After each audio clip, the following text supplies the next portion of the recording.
7 paragraphs in a second, man. It's true, man.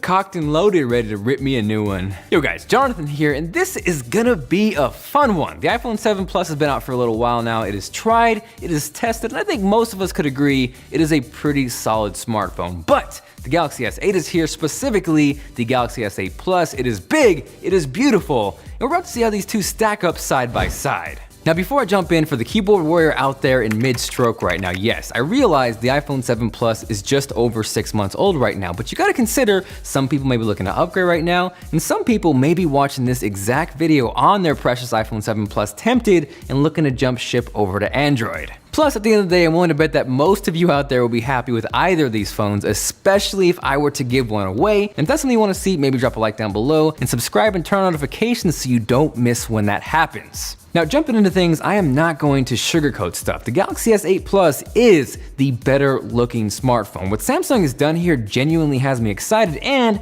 if I'm being honest, makes the iPhone 7 Plus look a little dated. The kicker here for me, and I'm sure for most of you out there as well, is what Samsung is calling their Infinity display. What it is essentially is edge-to-edge glass that gives the middle finger to bezels and looks freaking beautiful. And as far as the footprint goes, if you look closely, the Galaxy S8 Plus is just slightly taller than the 7 Plus, but surprisingly, it is more narrow, which makes it easier to hold in one hand. And honestly, the craziest thing about this, regardless of how close they are in size physically, the S8 Plus is packing a 6.2-inch display inside there, where the iPhone 7 Plus is looking kind of small at 5.5, so those are some serious screen gains. Oh, screen games.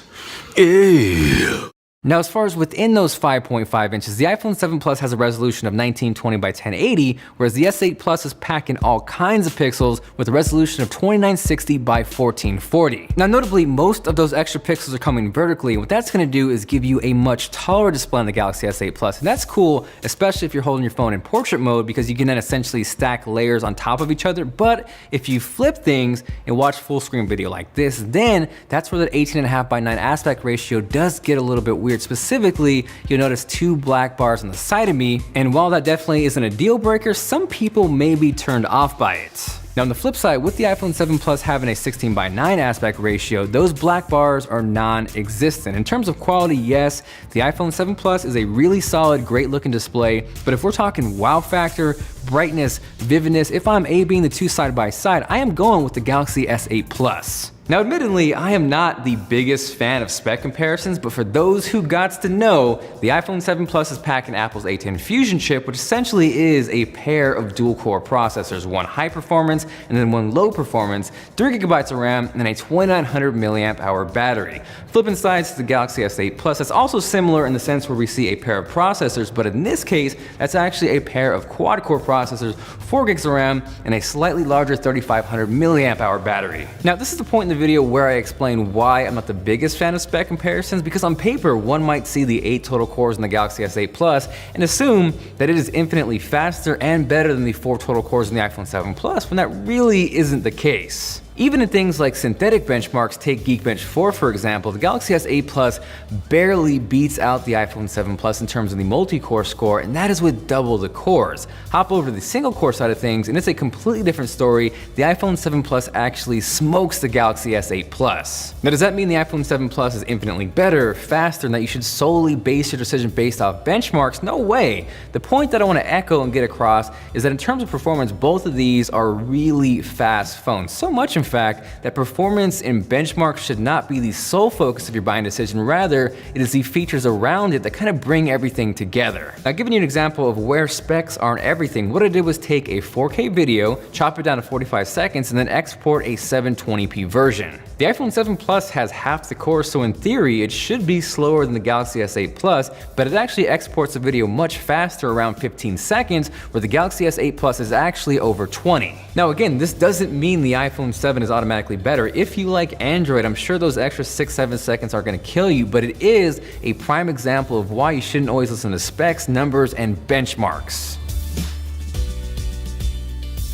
Now, as far as the cameras go, while the rear shooters are pretty similar at 12 megapixels, as far as the front cameras go, there is a pretty distinct advantage on the S8 Plus. This features an 8 megapixel sensor as opposed to the 5 on the iPhone 7 Plus, and really beyond those megapixels, I think the Galaxy S8 just simply outperforms the iPhone. What I noticed most about these two shots beyond the wider angle on the S8 Plus being nicer is the dynamic range. With the S8 Plus, you can still see the clouds and the sky, whereas with the iPhone 7 Plus, everything kind of gets blown out. Plus, if you've ever wanted to look like a flying dog with steam coming out of his ears and some oddly placed paws, or a pair of some pretty weird sheep like me and my buddy Rich, you can only do that on the Galaxy S8 Plus. Ooh. Damn, look at that face track. So as far as the front-facing cameras go, to make things a little more interesting, we know both phones are water and dust resistant, so I think it's only fitting that we test it out that way. First up is the Galaxy S8 Plus. Next, we have the iPhone 7 Plus with that sweet gold carbon fiber wrap from Colorware. Now, of course, it is water time.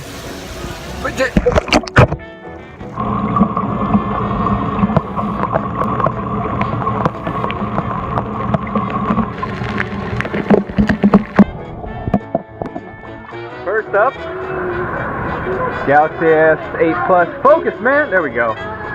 So we're alive, we're working. Following things up with the iPhone 7 Plus, we are back in business. Things are wet, but both passed the water test. And as far as quality goes, let me know with a comment down below what you think looks better. Now, beyond just video quality on the front-facing cameras, if microphone and audio quality matters to you, I would say both of these perform pretty closely, although I'll give the slight edge to the iPhone 7 Plus. And shout out to these two dudes for tearing it up on music. You can show them some love by checking out the link down below. Hopping over to the rear-facing cameras, again, both of these do feature 12 megapixel sensors, although the Galaxy S8 Plus should perform a little better in low light with an f-stop of 1.7 compared to f1.8 on the iPhone 7 Plus. Now, one noticeable difference with the iPhone 7 Plus that you are not getting with the S8 is dual lenses, which essentially gives you two focal lengths. Here's a shot on the iPhone 7 Plus using the main lens at 28mm, and then here's a shot hopping over to the second lens at 56mm. Now, one thing worth mentioning is the second lens on the 7 Plus isn't going to perform nearly as well as the main lens. With that second 56mm lens, you're getting an f-stop of f2.8, and compared to the main 28mm lens, with an f-stop of f1.8, you are letting in much less light. Another advantage with that second lens is what Apple calls portrait mode, which is going to help you get that nice blurred out background. It's not perfect by any means, but it's definitely a lot better than the software simulated one here on the Galaxy S8 Plus. I felt like in certain shots I prefer the S8 Plus, and then in others I prefer the iPhone. This one in particular is where I prefer the iPhone over the S8, specifically one, because the sky is much nicer, and then two, the Adidas text is much clearer and easier to read on the iPhone 7 Plus, and shout out to Rich's tricolors.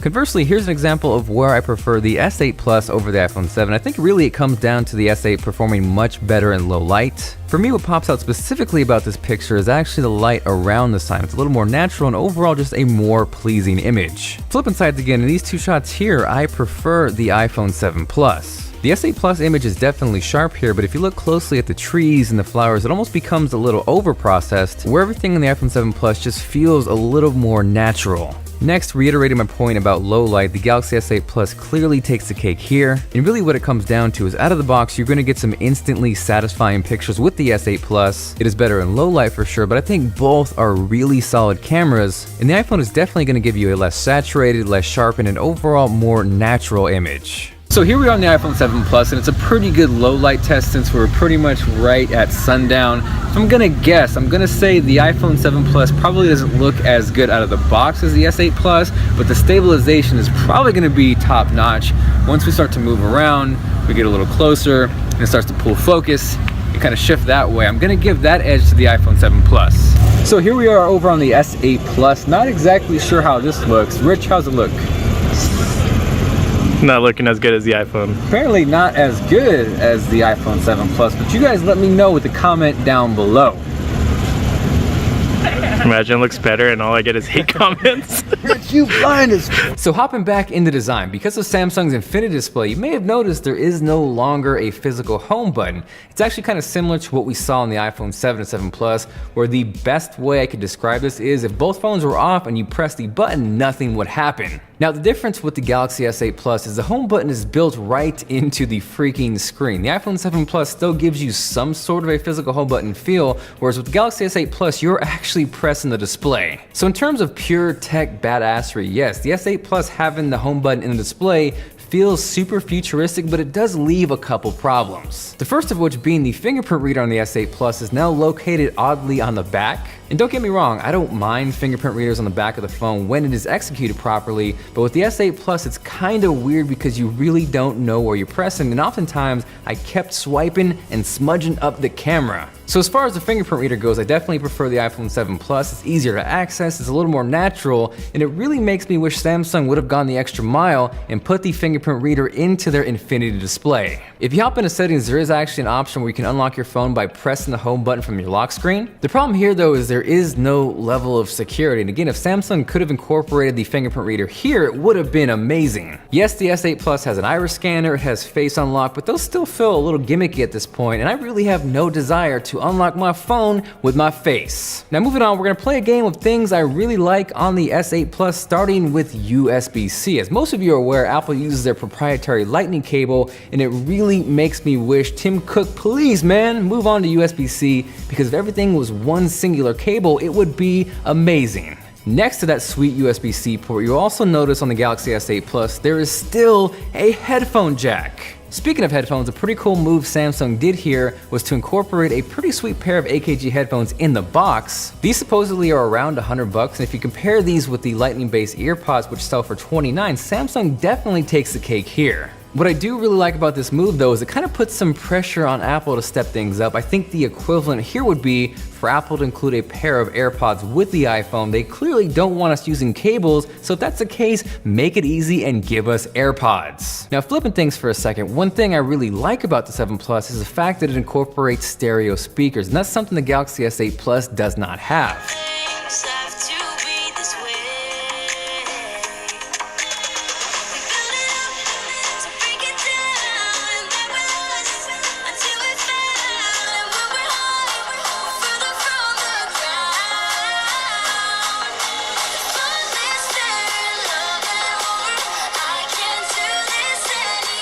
Now I totally understand hearing those two compared side by side through video is not better than hearing them in person, but I will say the Galaxy S8 Plus does hold its own in terms of volume, but as far as sheer sound quality and clarity, the stereo speakers on the 7 Plus definitely sound better. Now as far as battery life, even though the iPhone 7 Plus is technically a smaller capacity, whenever I've used one I've never had a problem getting through an entire day, and they're actually pretty close in terms of battery life. A couple of other cool things with the Galaxy S8 Plus is you're getting micro SD card expansion up to 256 gigabytes. Beyond that is Bluetooth 5.0, which is kind of cool because you can control two separate Bluetooth devices independently, something you cannot do on the iPhone 7 Plus. You also have wireless charging on the S8 Plus, even though whenever I bring up wireless charging, everyone freaks out because no one actually likes wireless charging, but you have it anyways. Now I'm not gonna dive too much into Bixby, although I will say I cannot stand the dedicated Bixby button on the S8 Plus because every time I go to press the volume rocker, I activate Bixby and Bixby, why you been such a... Why don't you ask your little girlfriend, Google Assistant, or Siri, your side chick? Also, there really isn't a whole lot to cover on iOS versus Android. Each of them have their strengths and their weaknesses. Android is gonna get you a ton more customization and tweakability, and iOS is gonna get you iMessage. So at the end of the day, you can see the Galaxy S8 Plus is gonna put a ton of pressure on Apple with the iPhone 8, and stacked up next to the iPhone 7 Plus in terms of sheer technology, the Galaxy S8 Plus is definitely the cooler phone. Aside from that, thank you guys very much for watching, and about that giveaway, that is going down right now. I've teamed up with Miss Crystal Key. We're giving away a brand new Galaxy S8 Plus and iPhone 7 Plus. For a chance to win, make sure you're subscribed here as well as her channel. And if you guys cannot get enough of camera comparisons, she did a much better job than me. You can check that video out here. Go watch it now. This is Jonathan, and I will catch you guys later. Damn, 58 strokes a minute. How many strokes a minute you do, Rich? Yeah, it's like 100 something. 100 something?